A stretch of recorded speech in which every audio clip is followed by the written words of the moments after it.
Hello everyone welcome to my YouTube channel आपनालोक सकलोके मोर आन एटा ब्लगলৈ स्वागतम जनालो। আজি আমাৰ স্কুলৰ পৰা পিকনিক যাম ভৈৰৱ কুণ্ড আৰু ইয়াৰ ৰাতিপুৱা দৃশ্য প্ৰায় 7 মান বজাত মই গৈ স্কুল পাই গলোগে আৰু এয়া হৈছে আমাৰ স্কুলৰ ষ্টাফ আৰু অলপ সময় পিছতে সকলো আহি গুট খালেহি ষ্টুডেন্টবোৰো আহি গল আৰু টিচাৰ্ছবোৰো। যেহেতু নগাঁৱৰ পৰা ভৈৰৱ কুণ্ডলৈ বহু দূৰ সেই কাৰণে আমি ৰাতিপুৱা 7টা মান বজাতে যাম বুলি ভাবিছিলো, কিন্তু আজি ইমান ঠাণ্ডা পৰিল যে মানুহ ওলাই কৰি আহোতে অলপ দেৰি হ'ল আৰু বাছখনো আহা লেট কৰিছে আৰু প্ৰায় 9 মান বজাত আমাৰ বাছখন আহি পাই গলহি। তাৰ পিছতে সকলোবোৰ লাগতিয়াল বস্তু গাড়ীত ভৰাই আমিও গাড়ীত বহি ললো আৰু বেছি বস্তুও নাই কাৰণ আমি খোৱাটো নিজৰ লগতে লৈ লৈছো। এখন ৰেষ্টুৰেণ্টত আগতে অৰ্ডাৰ দিয়া আছিলে আৰু ৰাতিপুৱা কালেক্ট কৰি লৈ আহিছে। যিহেতু বহু দূৰ গৈ পেলাই বনাই কৰি খাই আহোতে মানে বহুত দেৰি হৈ যাব সেই কাৰণে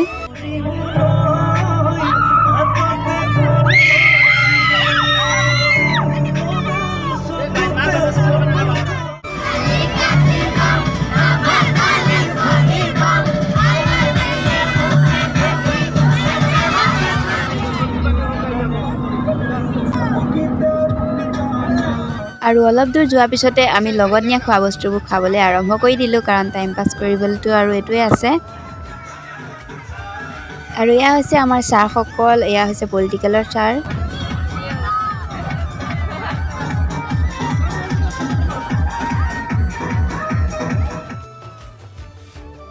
প্ৰায় 2 ঘণ্টা 2.5 ঘণ্টাৰ পিছত আমাৰ ব্ৰেকফাষ্টৰ কাৰণে এয়া খাবলৈ গাড়ীখন ৰখালে। ষ্টুডেণ্টৰ কাৰণে ব্ৰেড, জেলি, ফল এইবোৰ লৈ আহিছিলে আৰু যোনে টিফিন আনিছে তেওঁলোকে টিফিন খাই আছে আৰু মোৰ লগৰ সহকৰ্মীজনীও লৈ গৈছিলে টিফিন, ৰুটি আৰু ভাজি আৰু আমি তাকে খালো।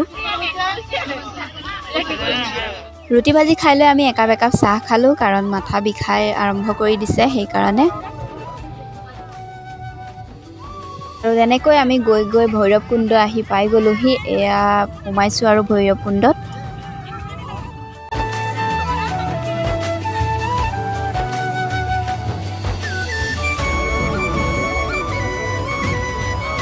আৰু আমি গৈ পাওঁতে 1:30 মান বাজিলে সেই কাৰণে আমি গৈ খোৱাটো ডিসাইড কৰিলো। তাৰ পিছত খোৱা বস্তুখিনি লগত লৈ আমি নদীখনৰ সিপাৰে আমি খাম বুলি ভাবিলো আৰু গৈ আছো এতিয়া।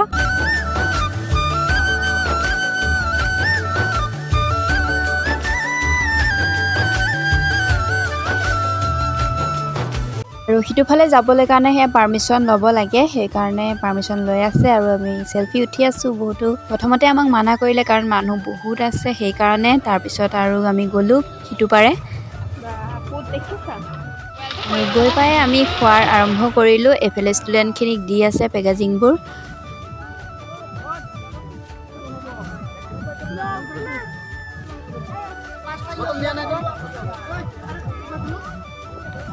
আৰু এয়া আমি খাবলৈ বহিলো আৰু ইয়াত আছে চিকেন বিৰিয়ানী।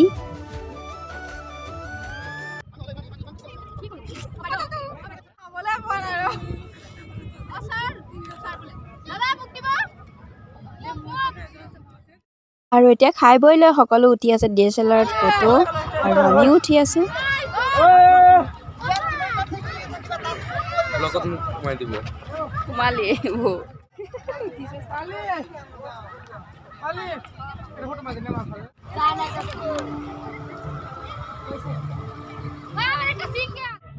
আৰু সকলোবোৰ গ'ল ভূটান সীমান্ত চাবলৈ আৰু আমি অকমান পিছ পৰি গলো প্ৰণামিকা আৰু মই। ৰাস্তা ভুল কৰি আমি পালোগে অৰুণাচল সীমান্ত। তাৰ পিছত ফোন কৰোতে গম পালো, তেতিয়া বোলো চায়ে যাওঁ আৰু।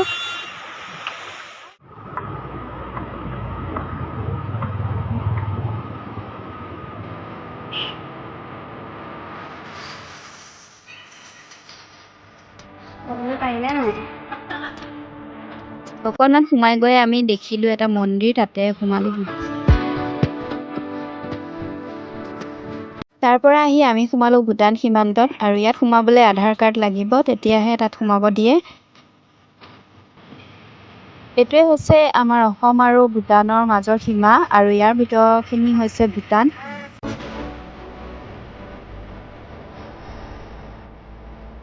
আৰু সোমাই এইটো অফিচ পোৱা যায়, ইয়াতে আধাৰ কাৰ্ডখিনি জমা দিব লাগিব, তাৰপিছতহে আমি ভিতৰলৈ সোমাব পাৰিম। সকলোৰে আধাৰ কাৰ্ড জমা দি আমি এতিয়া ভূটানৰ ভিতৰলৈ গৈ আছো।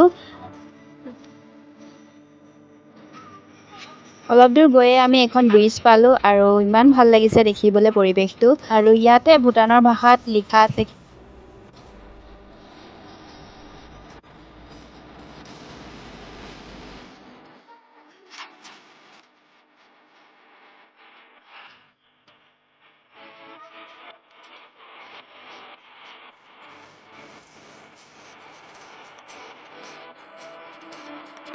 সেইখন ব্ৰিজ পাৰ কৰি আমি আকৌ এইখনেদি উভতি যাম এতিয়া।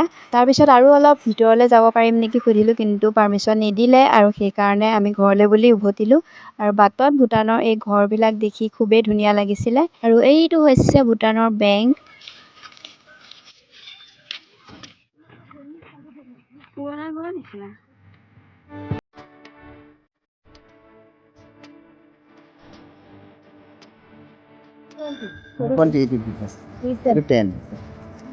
আৰু দোকানৰ পৰা আমি এক্সচেঞ্জ কৰি ভূটানৰ চিন হিচাপে ইয়াৰ পইচাকে ল'লোঁ 5 টকা এইটো। ইয়াৰ পৰা গৈ আমি আকৌ অফিচটোত সোমালোঁ আধাৰ কাৰ্ডখিনি ল'বলৈ। আৰু ভূটানৰ ফালৰ পৰা আহিয়ে আমি বহিহে গৈছোঁ, কাৰণ আজি 5-6 কিলোমিটাৰ খোজকঢ়া হৈ গৈছে। এতিয়া আমি ঘৰলৈ বুলি যামগৈ। আৰু গাড়ীও চলে বুলি গৈ থাকোঁতে এটা বেলেগ ৰাস্তা দি এয়া ৰিজৰ্ট এখন পালোঁ। কিমান যে ধুনীয়াকৈ ৰাখিছে, আৰু কাষে কাষে যে এই গছ পুলিবিলাক লগাইছে, ফুলবিলাক। আৰু এইটো ফুল আপোনালোকে চিনি পায় নেকি জনাবচোন। মোৰ লাগিছে এইটো কেকটাছ হয়। আৰু চাইডতে এখন পাৰ্ক বনাই থৈছে সৰু ল'ৰা ছোৱালীয়ে খেলিবলৈ কাৰণে আৰু ফটো উঠিবলৈ কাৰণে ধুনীয়াকৈ সজাই থৈছে।